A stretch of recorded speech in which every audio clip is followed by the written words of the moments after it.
Ayan, magandang umaga, January 12. Ayan, yung arrival tayo ng Marflow 1 HP. Ayan, bigay natin ng 4,000 na lang mga bossing ha, pag motor lang. Yung 0.5 HP naman, bigay natin ng 1,800 mga bossing ha. Ayan, sa mga meron ng tangke, pwede na po yung motor na lang yung palitan nyo. Ayan po yung 0.5 natin, 1.8 na lang. QB60, Marflow from Italy. 50-60 Hz yan mga bossing ha, pwede sa Pilipinas with warranty to 20 volts. And pwede tayo mag-Shopee checkout. Nasa comment section yung link natin. And kung naghahanap naman po tayo ng merong may tangke, meron din tayo mga bossing ha. Ayan, ina-assemble natin. May stainless body po siya.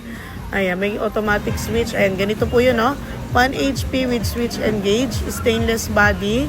21 gallon mine, 8,500. Ayan, ganito. At yung 0.5 HP naman natin, isang set, 12 gallon.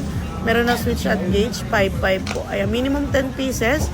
Less 500 po tayo sa bawat isa. Sa mga gusto po mag-wholesale and retail, ayan, ang bentahan sa labas niyan, inaabot ng 12,000 to 15,000 po. Depende po sa location. Ayan, Marilao, Bulacan po ang location natin. Waste lang po, Garnica Surplus Store, Marilao, Bulacan. Landmark is Caltex Gasoline Station. Salamat!